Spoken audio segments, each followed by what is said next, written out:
fashionable sort of dusty rose, like fading petals, and Mother had lent her her pearl earrings. She could see them gleaming softly when she turned her head and peered into the dim reflection of the mirror. Late afternoon fell through the jalousie windows and left gold bars on the wooden floor. Annie hurried in, then stepped slowly over them. Her shiny patent pumps made her feet look very small, very neat. They stood together, the sisters, looking into the mirror, and they smiled slightly into each other's eyes. Florence moved to the door and looked out past the veranda where Father was standing with the horse and buggy. Father, so tall and handsome in his dark suit, the brown gleam of the horse, and beyond them the mountains.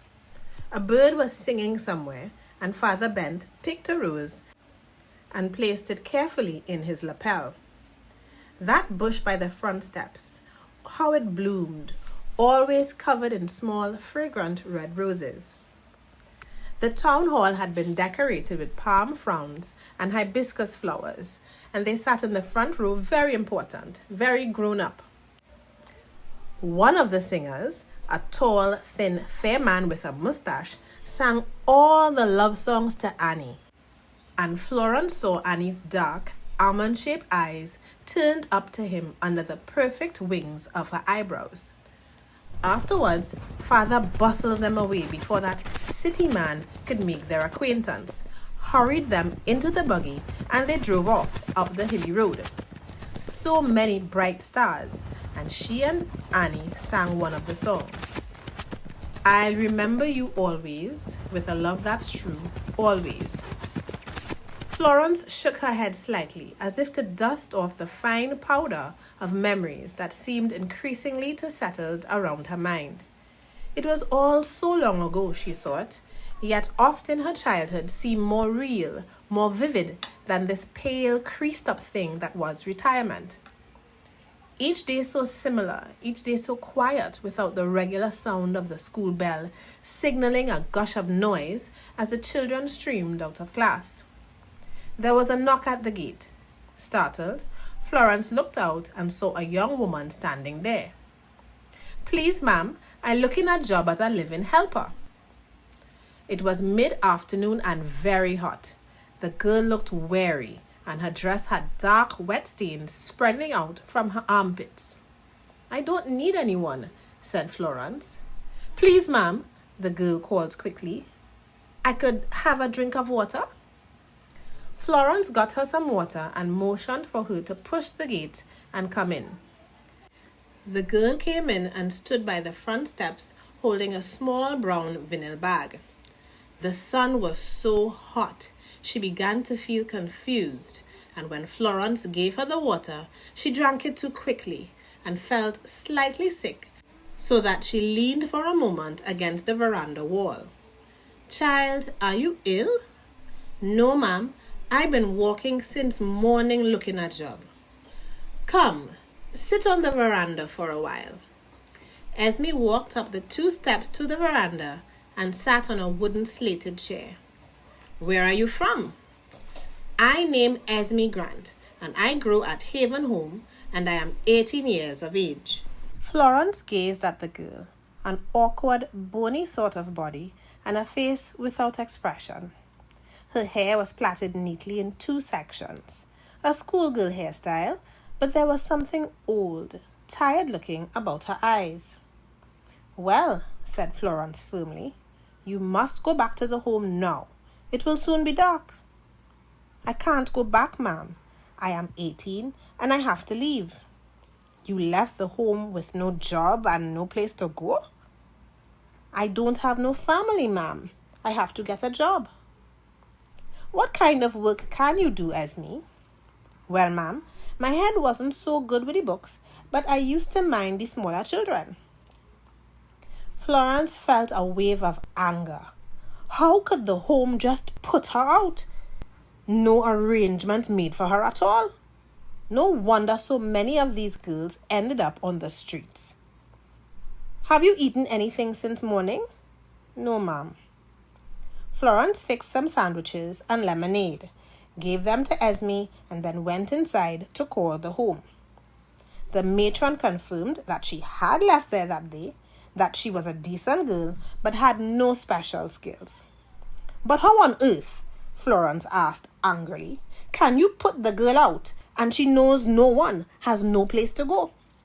"Rules are rules," matron replied huffily. "The place was already overcrowded. Every day there are little ones coming in, and they didn't have enough staff as it was to look after the babies. There was no one to be out finding jobs for the big girls. They would just have to get out there and stand on their own 2 feet." Florence brought the conversation to a close and hung up. She hated volubility and she hated complainers, and matron was afflicted with both ailments. Florence returned to the veranda and looked at Esme. "Esme, my name is Miss Gates. I am a retired teacher and I do not have a job for you, but I have a little room in the back and you can stay there for a day or two while you look for a job. But remember, it's only for a short time. The Lord helps those that help themselves, so you must do your best to find a job." "Yes, ma'am. Thank you, ma'am." Esme smiled shyly, and Florence saw that her face, rescued briefly by the smile, was pretty. "And I'm telling you straight," Florence added, "keep your mind on sensible things. Don't let me see you getting in with any foolish boys." Esme shook her head wearily. Florence set her to clean out the little room which hadn't been used for years. There was a bed, an old dressing table, and the naked light bulb illuminated unkindly the drabness of it. But Florence fetched some curtains, an old blue bedspread, and a lace-edged doily for the dressing table, so that it looked quite habitable when they were finished. As Esme unpacked her bag, Florence turned away saddened by the sight. 2 dresses, 2 sets of underwear, and a tin of lavender talc. Florence added some toilet articles and a Bible, and so Esme was set up in a corner of Miss Gates' life. Esme was neat, tidy, dutiful, but she had no skills for job hunting. Florence was horrified to discover that she could barely read and write, and she would only respond to direct questions. "An underdeveloped soul," she thought sadly, and set herself diligently to Esme's instruction. But in spite of Florence's considerable experience as a teacher, Esme proved an unresponsive pupil. Florence encouraged her to read the newspaper and listen to the radio, but Esme seemed to have no real interest in any particular subject. She had no particular liking for one thing or dislike for another. She did as she was told. Institution life, thought Florence, and she tried to get her to make simple decisions. Should they have chicken or beef for dinner? Eggs or porridge for breakfast? The weeks passed. Since her retirement, since so many of her friends had long since died, Florence had a dread of becoming a lonely, muddled old woman. She established a very stable routine for herself, one that kept mind and body active. She kept her house tidy, she gardened, she read, and she went to church on Sunday. But recently she found herself sitting somewhere, perhaps with some mending on her lap, caught up in vivid memories of the past. The early morning smell of the mountains mixed with the light and birds singing. They came over her in a wave so fresh that she would tilt her face up, absorbing the smell of moist leaves and opening flowers, and then the sound of mother in the kitchen grinding coffee beans, and she would wait for that smell to form itself, to come slipping out to make the signal that woke up the rest of the house. Mother and father, Annie, beautiful Annie. They were all dead now, and sometimes she felt that she had lived too long, and it was time that she too moved on to another life. But here she was, with a stranger for company. Sometimes she grew irritated with Esme. She was never going to find a job and move on, and she didn't want the responsibility of this girl who seemed to progress so very slowly. At other times, she was overwhelmed with pity for her, never having had her own parents, her own home. One Sunday, she persuaded Esme to go to church with her. Esme sat quiet until the first hymn, and then she opened her mouth, and a voice so beautiful poured out that Florence found her own strong contralto dropping to a whisper to listen to the effortless golden soprano pouring out beside her. Esme's eyes were half closed, her face expressionless. The voice just rose and streamed out of her body, and Esme seemed quite unaware of it. After church, Florence suggested that she should join the choir. "No, ma'am," said Esme. Florence was stunned. "But Esme, you have been blessed with a beautiful voice. It's a God-given talent. You should join the choir and develop your voice." Esme looked away. She was disinterested in the conversation, unmoved by the compliment. "I'm going to change my frock, ma'am, and start the dinner," Esme said, moving away quickly. "For heaven's sake, Esme, stop calling me ma'am," Florence said wearily. The next day, Florence sent for the piano tuner. He spent hours with his tuning forks and his notes played over and over again. Esme gave him tea and ignored him, but the noise made Florence irritable. She went out for a walk and found herself looking at things in shops. It seemed to her that the shops were full of ugly, badly made things from places like Taiwan and Hong Kong. She decided to buy Esme a dress, but the prices were way above the few notes tucked into her handbag. She returned home hot, tired, and bad-tempered. The piano tuner charged an exorbitant fee for his services and left. She drew the curtains in her bedroom and lay down. She was hot. Her feet were swollen and her thoughts raced about, disjointed. Her heart was beating too quickly. She must calm herself. Breathe in slowly. Out slowly. It was growing dark and Esme did not know what to fix for supper. Miss Gates never lay down like that in the day. She went to the bedroom door. "You sick, ma'am, Miss Gates?" she asked.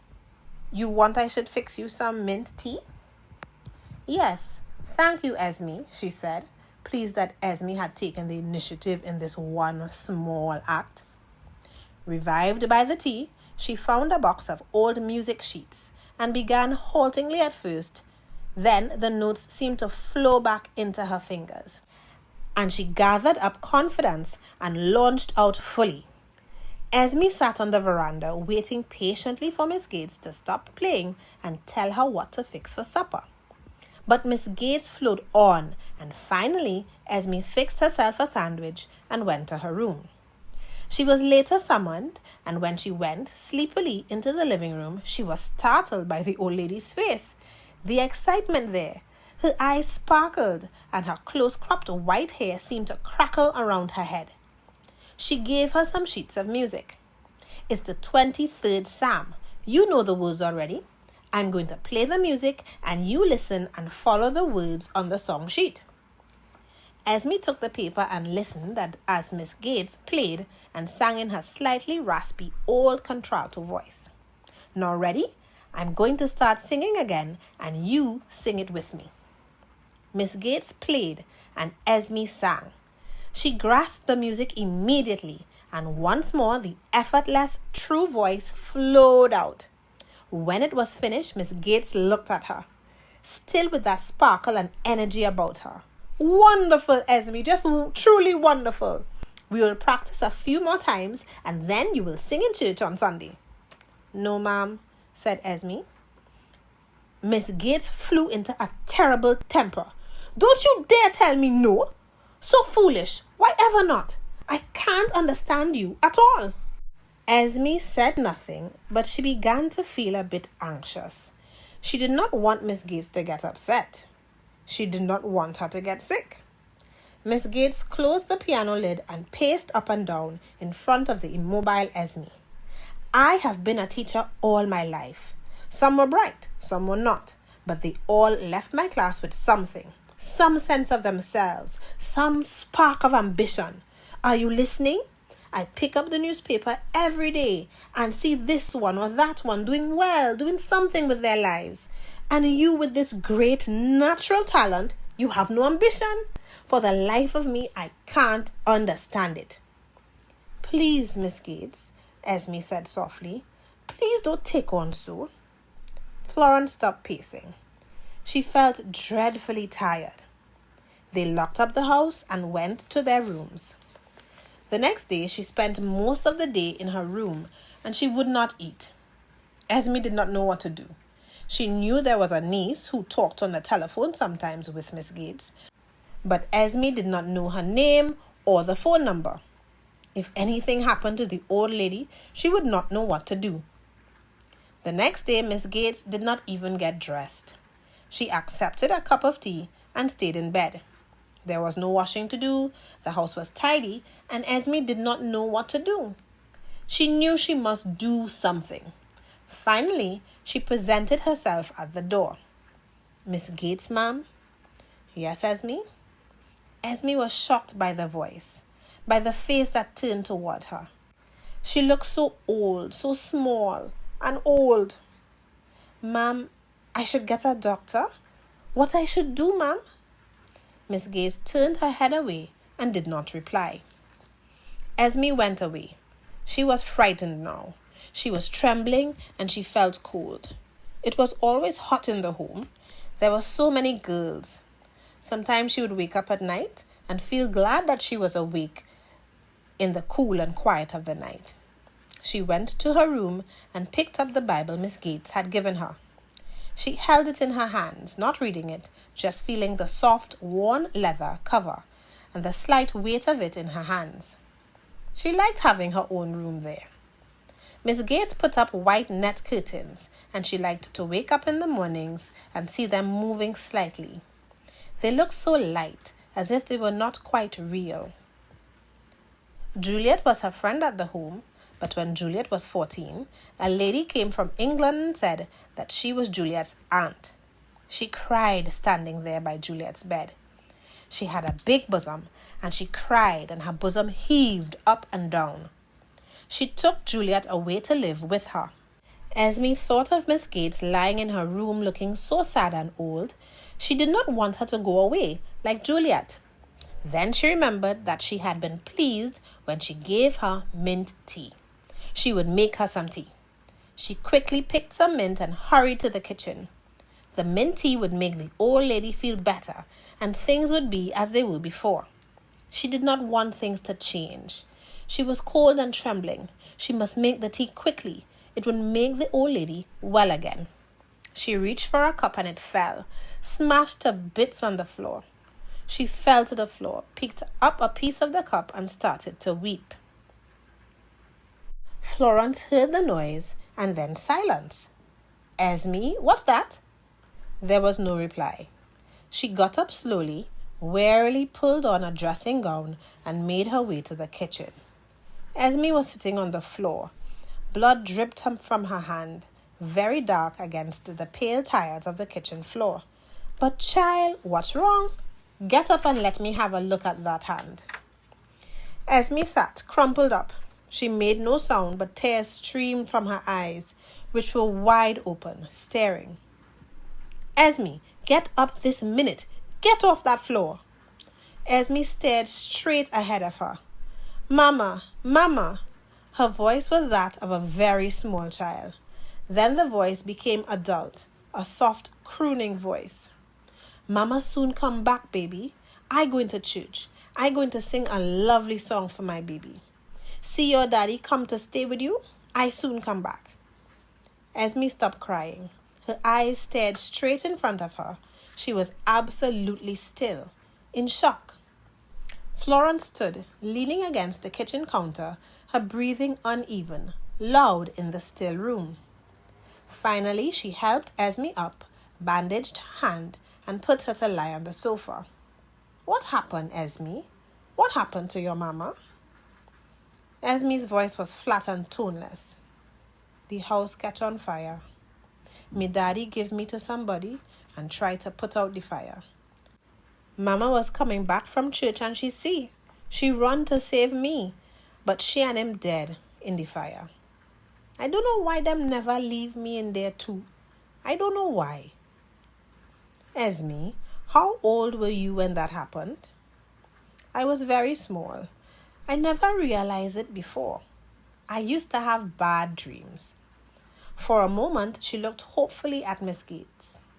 Maybe it's me mixing up the dreams. They sat in silence for a long while. The afternoon sun fell through the window in a bright slated pattern. It reminded Florence of something. She must remember. Yes, the afternoon that they went to the concert. How excited they were, how grown up to be going out with father, and how the city man stared and sang love songs to Annie. The next year, she went away to Teachers College, and Annie ran away with an American who was studying something in the hills. He was a geologist. That was it. He was an atheist. He did not believe in marriage, and father was set against the friendship. Besides, he was a big grown man, and Annie was only 17. But after that, everything was troubled, and her memories stopped there.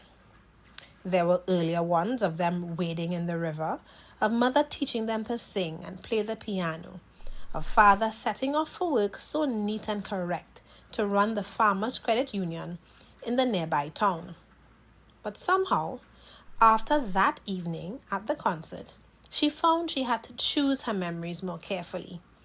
Her adult life had been full, busy, yet she had screened them out. Too many were better left unexamined. Esme stood on the sofa and a cushion fell to the floor. Florence picked it up and settled it behind her head. The light changed and Florence went out on the veranda to see the last of the sunset. A bird was singing and she looked around slowly, searching through the small garden, but it was hidden somewhere and she couldn't see it. Only the sound came, pure and hesitant, as the afternoon faded and the evening asserted itself darkly around her.